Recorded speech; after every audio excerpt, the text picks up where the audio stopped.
तो उसका पुण्य भी बनेगा, परलोक भी बनेगा, भगवत कृपा होगी, भजन बनने लगेगा उसका।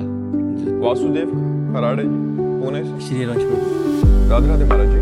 महाराज जी, आपके चरणों में कोटि कोटि प्रणाम। गुरुदेव, मन कोई इच्छा या आसक्ति करता है तो उसे पुनर्जन्म लेना पड़ता है, पर आत्मा तो इच्छा से विहीन है। आत्मा किसी चीज से आसक्त नहीं होती। अगर आत्मा ने किसी चीज की इच्छा या आसक्ति नहीं की तो आत्मा का पुनर्जन्म क्यों महाराज जी? आत्मा को ही तो भ्रम हो गया, भ्रम तो आत्मा को ही है। आप हैं आत्मा, आप ही तो हैं आत्मा, लेकिन आपने अपने को शरीर मान रखा है कि नहीं? इसी भ्रम का तो दंड मिल रहा है, पुनर्जन्म, बार बार जन्म मरण हो रहा है। मन की इच्छा को आपने अपनी इच्छा मान ली, मन की इच्छा को मन की इच्छा में छोड़ो, आप दृष्टा बनो, विमुक्त हो जाओगे। मन की इच्छा को आप ये देखना है, मैंने देखा कहते हो कि नेत्रेंद्री ने देखा, आप क्या बोलोगे? आज मैंने देखा तो भोगो, फिर मैंने देखा तो उसका शुभ देखा या अशुभ देखा उसको भोगो। मैंने सुना, शुभ सुना या अशुभ सुना उसको भोगो। मैंने खाया, अच्छा खाया बुरा खाया उसको भोगो। मैंने भोगा तो अच्छा भोगा या बुरा भोगा उसको भोगो। भ्रम तो प्रभु मन आत्मा नहीं है ना? नहीं, मन नहीं ना, मन की इच्छा है प्रभु, आत्मा की तो आत्मा ने मन में अपना तदात्म कर लिया, मन को अपना मान लिया है, मन की इच्छा को अपनी इच्छा मान लिया है। जो मन सलाह देता है वही बुद्धि निश्चय कर देती, वही आत्मा मान लेता है। जीव एक रथी है, समझ रहे? शरीर एक रथ है, इंद्रियां इसके घोड़े हैं, मन इसकी लगाम है, बुद्धि इसका ड्राइवर सारथी है। अब रथी ऐसे बैठा है, अब सारथी मन की लगाम को ढीली कर दिया बुद्धि रूपी सारथी ने। अब इंद्रिय रूपी घोड़े मत वाले होकर विषयों की तरफ भाग रहे हैं और रथी कुछ कर ही नहीं रहा।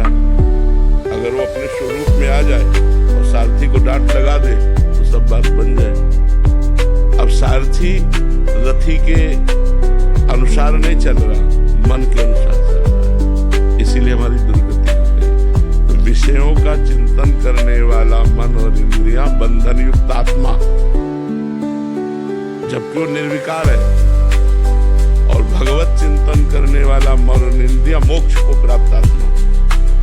जब सैनिक हारते हैं तो हार किसकी होती है? राजा की होती है। हाँ, और सैनिक जीतते हैं तो विजय किसकी होती है? राजा की। तो ये सैनिक अगर गंदे आचरण करे तो बंधन में कौन आया? वही सुअर बना, वही कुत्ता बना, वही नीच योनियों में, वही प्रेत योनियों में, अधम योनियों को प्राप्त हुआ निर्विकार सच्चिदानंद स्वरूप आत्मा। तो इनको ठीक करने के लिए मनुष्य जन्म मिला है कि हम इनको ठीक कर लें, इनमें हमारी आसक्ति हो गई है। आज मेरा मन कहता है ये खाना है, ये खाना है, लेकिन आज मैंने ये खाया, कहता मन है और खाया मैंने, तो अहंकार विमूढ़ आत्मा करता हमित मन्यते, मैंने किया, मैंने खाया, करता और भोगता भाव मरो भोगो। ये दुर्गति हो रही है अज्ञान के कारण। यद्यपि निर्लेप निर्विकार अचा आप्त काम आत्मा है, लेकिन वो मन में तदात्म कर दिया। मन इंद्रियों में, इंद्रियां भोगों में, दुर्गति। इसीलिए तो शास्त्र स्वाध्याय सत्संग के द्वारा हम ज्ञान अर्जन करते हैं और गलत आचरणों से अपने मन इंद्रियों को बचाते हैं और भगवान के चिंतन में लगाते हैं, हम मुक्त होते चले जाते हैं। जिन जिन विषयों का त्याग होता गया उससे मुक्त हो गए। सर्व विषय त्यागी मोक्ष। चूंकि आत्मा मोक्ष स्वरूप ही है, उसे कभी बंधन प्राप्त हुआ ही नहीं, और उसने भ्रम से अपने को बंधन में मान लिया। अब ये भ्रम जब तक, जैसे शरीर तुम नहीं हो, शरीर एक ढांचा है पांचभौतिक, लेकिन पूरा तदात्म है कि नहीं? मैं शरीर हूं। अब इस शरीर के द्वारा जो भी कर्म बनेंगे वो आत्मा को बंधन में डाल देंगे। यही आत्मा नाली का कीड़ा बन जाता है जाकर, यही देवता बन जाता है, यही भगवत स्वरूप हो जाता है। जैसे कर्म होते हैं वैसे भोगना पड़ेगा, और अगर इसके कर्ता और भोक्ता भाव खत्म हो जाए तो मोक्ष को प्राप्त हो जाएगा। इसीलिए साधना की जाती है। समझ में आया? ये आपके फोन पर हनुमान जी का लाइव वॉलपेपर है। ऐसा लग रहा है जैसे हनुमान जी साक्षात प्रकट हो गए हो। हाँ प्रदीप जी। में आया आपको?